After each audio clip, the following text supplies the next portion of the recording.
스위스 알프스 산맥에는 양을 치는 목동들이 많이 있습니다. 그곳에서 양을 치는 목동들에게 전통적으로 내려오는 아름다운 습관이 있는데, 날마다 해가 질 무렵이면은 산 위에 있는 목동이 산 아래에 있는 목동들을 향해서 외칩니다. 주께서 여기까지 우리를 도우셨습니다. 주님을 찬양합시다. 그러면 여기저기 흩어져 있던 다른 목동들도 그 소리를 듣고서 주 여호와를 찬양합시다. 주께 감사합시다. 그렇게 외치면서 하산할 준비를 한다고 합니다. 목동들이 때로는 한가울이 낮잠을 잘 때도 있고 또 피리를 불기도 하고, 그런데 갑자기 비가 내리면 양들을 급히 피신시켜야 합니다. 또 맹수가 양을 물어가려고 하면은 맹수와 싸우기도 하고, 그런데 하루를 마감하는 그들에게 있어서 한결같은 구호는 주님을 향한 감사와 찬양이었습니다. 2024년 마지막 주일 예배를 드립니다. 2024년을 마무리하면서 올 한 해도 여기까지 우리를 도우신 하나님께 우리가 감사와 찬양의 고백을 드리기를 원합니다. 해마다 연말이면은 참 다사다난했다라는 표현을 사용합니다. 우리 해마다 그 단어를 사용했으면 이제는 좀 진부해질 만도 한데, 올해도 한 해를 돌아보니까 참 다사다난한 그런 한 해였습니다. 이스라엘 전쟁으로 중동의 정세가 격변되었습니다. 3년째 이어진 우크라이나 전쟁은 이제 북한까지 가세하면서 훨씬 더 심각해졌습니다. 의대 종언으로 인해 의료 대란이 일어났고, 또 비상계엄, 또 대통령 탄핵, 그리고 대행까지 탄핵되어지는 이런 일들이 계속 이어지고 있습니다. 국내외적으로 정말 상상할 수 없는 일들이 계속해서 일어나고 있죠. 아마 여러분의 개인이나 여러분 가정을 돌아볼 때에도 별의별 일들이 한 해 동안에 있었을 것입니다. 다사다난했습니다. 여러 가지 일도 많았고 어려움도 많았습니다. 그 속에서 사람들은 두려워하기도 하고, 때로는 밤에 잠을 이루지 못하기도 하고, 또 힘들어하고 실패하기도 하고 포기하기도 하고, 근데 그 속에서도 하나님의 도우심을 입은 사람들은 평안했습니다. 형통했습니다. 여러분, 2025년 새해에도 역시 세상은 다사다난할 것입니다. 근데 그 속에서도 하나님의 도우심을 입는 사람들은 평안할 것입니다. 형통할 것입니다. 어떤 사람이요? 하나님의 도우심을 입는 사람들이. 여러분, 새해에도 하나님의 도우심을 입기를 주님의 이름으로 축원합니다. 그럼 어떤 사람이 하나님의 도우심을 입을 수 있습니까? 오늘 본문 말씀을 통해서 우리가 몇 가지 교훈을 얻기를 원하는데요. 첫째, 하나님은 전심으로 돌이키는 자를 도우십니다. 아직 이스라엘의 왕이 없습니다. 그래서 엘리 제사장이 사사로서 이스라엘 나라를 다스리고 있습니다. 그런데 엘리는 나이가 먹어서 노쇠하고, 그의 아들 홈니와 비느하스는 불량자였습니다. 하나님을 멸시하는 사람이었습니다. 자, 지도자들이 타락하니까 백성들도 자연히 타락하게 됩니다. 바알과 아세다로스를 섬깁니다. 그래서 하나님께서 이스라엘을 또다시 심판하시죠. 사무엘상 4장에 보면은 블레셋이 쳐들어옵니다. 이스라엘이 전쟁에서 크게 패하고 4,000명이 죽습니다. 그러니까 그들이 생각하기를 우리가 하나님의 법궤를 가지고 가면 전쟁에서 승리하지 않을까. 그래서 실로에서 하나님의 법궤를 가져옵니다. 근데 이번에는 3만 명이 죽습니다. 그리고 하나님의 법궤도 빼앗기게 되어지죠. 그런데 법궤를 가져갔던 블레셋 사람들에게 재앙이 임합니다. 그래서 이 법궤를 다시 돌려보내는 내용이 사무엘상 5장 6장에 기록되어 있고, 이제 7장인데 법궤가 우여곡절 끝에 이제 베스메스를 거쳐서 기랏 여아림 아비나답의 집에 오게 되어집니다. 자, 2절 말씀 함께 읽습니다. 시작. 궤가 기랏 여아림에 들어간 날부터 20년 동안 오래 있은지라 이스라엘 온 족속이 여호와를 사모하니라. 자, 여호와의 궤가 기랏 여아림에 들어오고, 그리고 이스라엘 백성들은 이제 여호와를 사모하게 되어집니다. 사모하다라고 번역되어진 나하라는 히브리어 단어는 울부짖다, 슬퍼하다, 그런 의미를 가지고 있습니다. 현대인의 성경은 슬퍼하며 여호와를 찾았다. 또 공동번역 성경은 야훼께로 마음을 돌렸다. 쉬운 성경은 다시 여호와를 따르기 시작했습니다. 이렇게 번역하고 있습니다. 그러니까 이스라엘 백성들이 회개하고 마음을 돌려서 하나님께로 향하였다는 것이죠. 자, 그러면 이제 그래서 하나님께서 도우셨다, 이렇게 기록되어야 할 것 같은데 3절에 사무엘이 이스라엘 족속들에게 또 이야기합니다. 만일 너희가 전심으로 여호와께 돌아오리거든. 전심으로 하나님께 돌아와야 된다는 것입니다. 이방신들과 아스다롯을 너희 중에서 제거하고 너희 마음을 여호와께로 향하여 그만 섬기라. 그리하면 너희를 블레셋 사람의 손에서 건져내시리라. 자, 이스라엘 백성들이 블레셋을 완전히 물리치기 위해서 어떻게 해야 합니까? 여러분 인생의 문제가 근본적으로 해결되기 위해서 어떻게 해야 합니까? 에베네셀 하나님의 도우심을 힘입기 위해서는 우리가 어떻게 해야 합니까? 우리가 단순히 슬퍼하고 하나님을 찾기만 해서는 안 된다는 것이죠. 회개하고 마음을 돌이키는 것만으로는 부족한 것입니다. 전심으로 여호와께 돌아와야 합니다. 전심은 온 마음입니다. 나누어지지 않는 온 마음 100%를 의미하는 것이죠. 전심으로 여호와께 돌아온다는 것은 이방신들과 아스타롯을 제거하고, 자 3절에 그렇게 말씀하고 있죠. 너희가 전심으로 여호와께 돌아오리거든. 첫째, 이방신들과 아스타롯을 너희 중에서 제거하고 너의 마음을 여호와께로 향하여 그만을 섬기라. 하나님만 섬기는 것입니다. 그러면 블레셋 사람의 손에서 건져내실 것이라고 말하고 있습니다. 이스라엘 백성들이 하나님을 섬기지 않는 것이 아닙니다. 그들은 줄곧 하나님을 섬겼습니다. 또 2절에 이스라엘 백성들이 여호와를 사모했습니다. 슬퍼하며 울부짖었습니다. 여호와를 찾았습니다. 그러나 하나님을 섬기는 것과 하나님만 섬기는 것은 전혀 다릅니다. 비슷해 보이지만 그러나 실제로는 전혀 다르다는 것을 기억하십시오. 자, 마태복음 6장 24절 말씀 시작. 한 사람이 두 주인을 섬기지 못할 것이니 혹 이를 미워하고 저를 사랑하거나 혹 이를 중히 여기고 저를 경히 여김이라. 너희가 하나님과 재물을 겸하여 섬기지 못하느니라. 자, 하나님께서는 저와 여러분이 하나님도 섬기고 재물도 같이 섬길 수 없다고 말씀하십니다. 두 주인을 섬길 수 없다. 오직 하나님만 섬겨야 된다라고 말씀하십니다. 그러자 4절에 이스라엘 자손들이 바알들과 아스타롯을 제거하고 여호와만 섬깁니다. 2024년 한 해도 하나님께서 저와 여러분을 여기까지 도우셨습니다. 하나님께 돌아온 자들을 다사다난했던 그 모든 가운데 도우셨습니다. 2025년 새해에도 하나님의 도우심을 받기를 원한다면 전심으로 돌아오십시오. 바알과 아스타롯 우상을 제거하십시오. 그리고 여호와만 섬기십시오. 전심으로 온 마음 다하여서 100% 나뉘지 않은 마음으로 하나님만 섬기시기 바랍니다. 두 번째로, 하나님을 의지하며 부르짖어 기도하는 사람을 하나님께서는 도우십니다. 사무엘이 이스라엘 백성들을 미스바로 모읍니다. 그들이 미스바에 모여서 온종일 금식하고 자기들의 죄를 고백하고 회개하고, 그런데 블레셋이 이때다 하고 쳐들어옵니다. 이스라엘 백성들은 지금 전쟁을 치를 상황이 아닙니다. 이스라엘 백성들이 당황하고 두려워하고, 여러분 회개하고 하나님께 돌이키고 거기에다 금식까지 하고 그러면 문제가 해결돼야 되지 않습니까? 그런데 그럴 때도 있지만 잘 되기는커녕 오히려 더 안 좋은 일들이 발생할 수도 있습니다. 예수님도 40일을 금식하고 나서 사단이 3번이나 시험했습니다. 이때 많은 사람들이 신앙이 흔들리고 넘어지게 되어집니다. 여러분 이때 흔들리지 마십시오. 내가 하나님께 회개했는데 돌이켰는데 그런데 왜 이런 일들이 계속 일어날까? 흔들리지 마시고 이스라엘 백성들처럼 하나님께 나아가서 부르짖어 기도하시기 바랍니다. 이스라엘 백성들은 그 상황 속에서 불평하고 원망한 것이 아니고 사무엘에게 기도해 달라고 요청합니다. 8절 말씀 시작. 이스라엘 자손이 사무엘에게 이르되 당신은 우리를 위하여 우리 하나님 여호와께 쉬지 말고 부르짖어 우리를 블레셋 사람의 손에서 구원하시게 하소서 하니, 우리를 위해 기도해 주십시오. 하나님께 쉬지 말고 기도해서 하나님이 우리를 구원해 주시도록 해 주십시오. 그러자 9절에 사무엘은 하나님 앞에 기도하고 하나님께서 그 기도에 응답하십니다.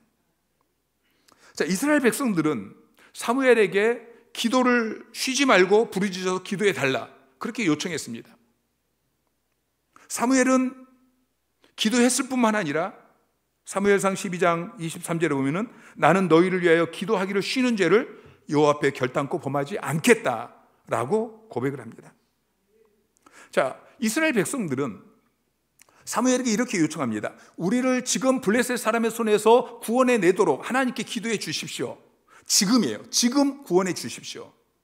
그런데 사무엘이 영적 지도자로 지내는 동안에 블레셋은 이스라엘을 침략하지 못합니다. 단 한 번 침략한 것도 대패하고 달아나게 되어지죠. 여러분, 이 시간 결단하시기 바랍니다. 2025년 새해에는 내가 가정을 위해서, 남편을 위해서, 자녀들을 위해서 기도하겠습니다. 위기 때만 기도하는 것이 아니고 계속해서 기도하기를 쉬지 않겠습니다. 내 기도가 필요한 셀리더를 위해서, 담임 목사님을 위해서, 사역자들을 위해서, 성도들을 위해서 내가 기도하기를 쉬는 죄를 결코 범하지 않겠습니다. 여러분, 우리 인생에 위기가 없는 것이 아닙니다. 2024년에도 수없이 위기가 있었고 2025년 새해에도 역시 있을 것입니다. 여러분, 이 위기의 때는 하나님의 도우심이 필요한 때, 하나님께 부르짖어 기도해야 될 때라는 것을 기억하시기 바랍니다. 시편 116편 3절 4절 말씀 시작. 사망의 줄이 나를 두르고 수월의 고통이 내게 이르므로 내가 환난과 슬픔을 만났을 때에 내가 여호와의 이름으로 기도하기를 여호와여 주께 구하오니 내 영혼을 건지소서 하였도다. 자, 우리가 인생을 살다 보면은 다윗이 고백한 것처럼 사망의 줄이 나를 두르고 수월이, 지옥의 고통이 내게 미치는 그런 환난과 또 슬픈 상황을 만날 때가 있습니다. 여러분, 그때마다 사무엘처럼, 다윗처럼, 우리 주님처럼 하나님께 나아가서 기도하시기 바랍니다. 여러분, 위기는 기회입니다. 하나님이 일하시는 기적을 경험할 수 있는 기회인 것입니다. 하나님만 베풀 수 있는 그 놀라운 축복을 받아 누릴 수 있는 기회인 것입니다. 서울 강서구에 어느 교회가 있는데 그곳에 산소통 장로라는 별명을 가지신 장로님이 계십니다. 그분이 처음 교회에 나올 때에 몸에 질병이 23가지나 되었습니다. 거의 산송장 같은 그런 몸이었습니다. 돈이 없어서 병원에도 가지 못하고 그냥 교회에 나와서 2주 만에 그분이 큰 은혜를 받고 새벽 기도를 나오기 시작합니다. 그리고 하나님 앞에 작정 헌금을 해요. 30만 원이라는 그 당시에 상당히 큰 금액을 작정 헌금을 합니다. 가난하고 병든 사람이 어떻게 그 많은 돈을 헌금할 수 있을까? 혹시 그 일로 인해서 새 가족이 시험 들지 않을까 염려했는데 그분이 그 병든 몸으로 지하철 공사장에 나가서 하루 일당 7,000원 받고 일을 하기 시작합니다. 그런데 하루는 일을 하다가 위에서 떨어진 산소통에 머리가 깨지고 갈비뼈가 부러졌습니다. 아내는 남편이 예수 믿고 이렇게 머리가 깨졌다라고 불평합니다. 그런데 그분이 병원에 1년 4개월을 입원해 있으면서 23가지 병이 다 치료되었습니다. 그리고 보상금으로 2,500만 원을 받았는데 그 돈으로 11조하고 감사헌금하고 남은 돈으로 슈퍼마켓을 차렸는데 장사가 얼마나 잘 되는지 한 달에 11조를 300만 원씩 드리고 그리고 그 교회에서 정말 장로가 되어서 교회를 잘 섬기고 있습니다. 사람들이 어려운 문제를 만나면 그분이 웃으면서 말합니다. 염려하지 마. 산소통 한 대 맞으면 돼. 여러분, 위기는 재수가 없어서 일어나는 것이 아닙니다. 위기에는 하나님의 의도가 있습니다. 하나님께서 의도적으로 우리를 급한 상황으로 이끄십니다. 하나님이 의도적으로 우리의 등에 식은 땀이 흐르게 하시는 것입니다. 그때는 우리가 이유를 잘 모릅니다. 이스라엘 백성들이 출애굽합니다. 그런데 앞에는 홍해가 가로막혀 있고 뒤에는 애굽의 군대가 쫓아옵니다. 여러분, 이스라엘 백성들 등에 식은 땀이 흐르지 않겠습니까? 예수님께서 제자들과 함께 배를 타고 갈릴리 바다를 건너갑니다. 근데 풍랑이 일어납니다. 배가 침몰되려는 그 위태한 상황 가운데 주님은 그냥 머리를 베고 주무십니다. 제자들이 급해서 주여 우리를 도와주십시오 외칠 때까지 주님께서 그냥 기다리십니다. 왜 그렇게 하는지 우리는 그때는 잘 모릅니다. 우리의 한계를 깨닫게 하기 위해서 그렇게 하실 수도 있고 우리를 겸손하게 하기 위해서 또 우리의 믿음이 자라나게 하기 위해서 그렇게 하실 수도 있습니다. 근데 분명한 것은 하나님께 너무 늦은 것은 없다는 것입니다. 우리는 식은땀을 흘리지만 하나님께서는 정확한 때에 우리를 도우십니다. 이스라엘 백성들이 미스바에 모여서 금식할 때 블레셋이 쳐들어왔습니다. 여러분, 이스라엘 백성들이 얼마나 등에 식은땀이 흐르겠습니까? 그런데 어떻게 됐습니까? 사무엘이 기도할 때에 하나님께서 그 기도를 들으시고 블레셋에게 큰 우레를 발해서 그들을 어지럽게 하고 이스라엘이 승리하게 하셨습니다. 자, 10절 말씀 시작. 그날에 여호와께서 블레셋 사람에게 큰 우레를 발하여 그들을 어지럽게 하시니 그들이 이스라엘 앞에 패한지라. 올 한 해도 하나님께서 그렇게 저와 여러분을 도우셨습니다. 새해도 그렇게 도우실 것입니다. 세 번째, 가장 중요한 것은 하나님께서 도우신 것을 기억하고 감사하는 사람에게 도와주신다는 것입니다. 자, 이스라엘 백성들이 전쟁에서 이기고 하나님께서 도우신 것을 감사하면서 기념비를 세웠습니다. 그리고 그 돌을 에벤에셀, 도움의 돌이다. 하나님이 여기까지 우리를 도우셨다. 그렇게 고백합니다. 특별히 이 돌은 미스바와 센 사이에 세워졌는데 그 장소는 20년 전에 이스라엘 백성들이 블레셋과 싸워서 대패했던 그런 장소였습니다. 그들은 빼앗겼던 장소를 되찾고 패전의 장소와 승전의 장소가 되게 하신 그 하나님께 감사의 고백을 드린 것입니다.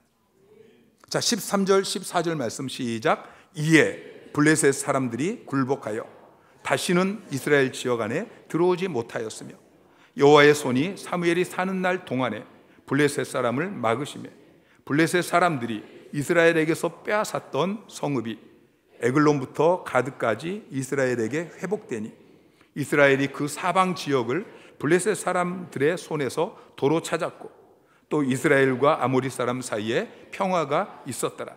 자, 이에 그랬어요. 에벤에셀 기념비를 세웠습니다. 감사의 고백을 했습니다. 그리고 났더니 그 결과 블레셋 사람들이 굴복합니다. 다시는 이스라엘 지역에 쳐들어오지 못합니다. 빼앗겼던 성읍이 회복되어집니다. 그 땅에 평화가 임하게 되었습니다. 올 한 해도 정말 다사다난한 한 해였습니다. 우리의 삶 가운데 별의별 일들이 다 있었습니다. 그러나 한 해를 돌아보면서 우리는 고백하지 않을 수 없습니다. 하나님이 여기까지 우리를 도우셨습니다. 하나님께서 올 한 해도 우리 교회를 여기까지 도우셨습니다. 한국 교회가 계속 어렵다고 하는데 올 한 해도 하나님께서 저희 하나교회 재정적으로나 숫자적으로나 20% 이상 성장하게 하셨습니다. 더 건강한 교회, 더 행복한 교회, 더 위대한 교회, 더 영향력을 끼치는 교회로 그렇게 계속해서 부흥 성장시키고 계십니다. 지난 한 해도 전도 소그룹을 쉬지 않게 하셨고 전도 소그룹마다 계속해서 영혼들이 추수되게 하셨습니다. 양육과 훈련을 통해서 믿음이 자라나게 하시고 그리고 주님의 제자들이 계속 세워지게 하셨습니다. 수양관도 주셨고 교육관도 주셨고 세 분의 장로님, 5분의 권사님, 1분의 안수 집사님을 피택하게 하셨습니다. 2번의 교회 사역 컨퍼런스 그리고 그 뒤에 집중 훈련을 통해서 여러 교회가 전도 소그룹을 시작하고 새가족 학교를 시작하고 저희 하나교회 같은 그런 회복의 역사가 일어나고 있습니다. 여러분의 가정과 일터와 여러분의 사역 현장을 돌아볼 때도 마찬가지일 것입니다.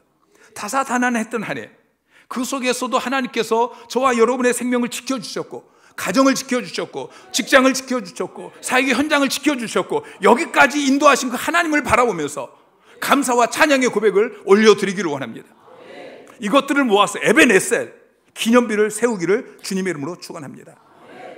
놀라운 것은 돌을 취해서 미스바와 센 사이에 세우고 에벤에셀 하나님이 여기까지 우리를 도우셨다 그렇게 고백하였더니 그 다음부터 이스라엘의 역사가 놀랍게 달라졌다는 것입니다. 여러분, 그 전에 이스라엘의 역사는 사사기였습니다.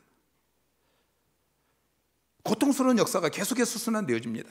이스라엘 백성들이 범죄하고 불순종하고 그러면 하나님께서 주변의 블레셋 같은 나라를 통해서 침략하고 수탈하고 그럼 고통 가운데 다시 하나님을 찾고 그러면 하나님께서 그들의 기도를 들으셔서 사사를 보내서 그들을 구원해 주시고 그런데 그들이 얼마 되지 않아서 또다시 불순종하고 또다시 우상을 섬기고 여러분, 오늘 우리가 읽은 본문은 그 사사기의 마지막 부분입니다. 이스라엘 백성들의 죄 때문에 그들의 불순종 때문에, 그들이 우상을 섬겼기 때문에 하나님께서 블레셋을 보내어서 그들을 침략하고 수탈당하고, 그러니까 한마디로 지금 이스라엘은 다사다난합니다.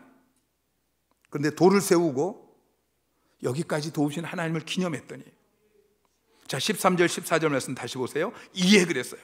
이에 그리고 났더니 블레셋 사람이 굴복하여 다시는 이스라엘 지역 안에 들어오지 못하였으며, 블레셋 사람이 다시는 이스라엘을 침략해 들어오지 못합니다. 빼앗겼던 성읍이 회복되어집니다. 평화가 임합니다. 더 이상 다사다난하지 않게 되어집니다.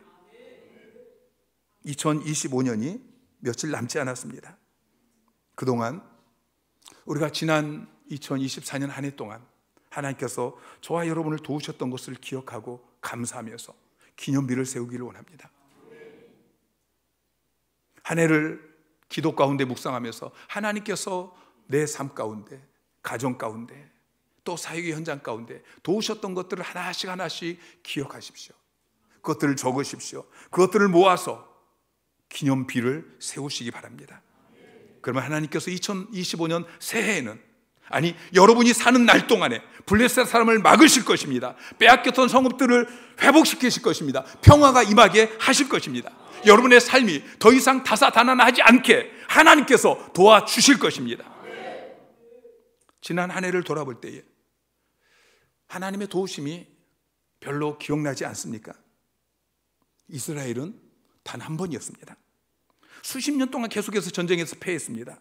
수고해서 얻은 그 수확물들을 계속 다 노략질 당했습니다. 그러다가 한 번 전쟁에서 승리했습니다. 그런데 사무엘의 탁월함은 그 한 번의 하나님의 도우심을 기억하고 돌을 취해서 에벤 에셀이라 이름하는 기념비를 세웠다는 것이죠. 여러분, 과거의 이스라엘 백성들과 얼마나 대조적입니까? 이스라엘 백성들은 애굽에서 구원받았을 때 계속해서 하나님의 수많은 도우심을 받았지만 입만 열면 감사가 아니고 불평이었습니다.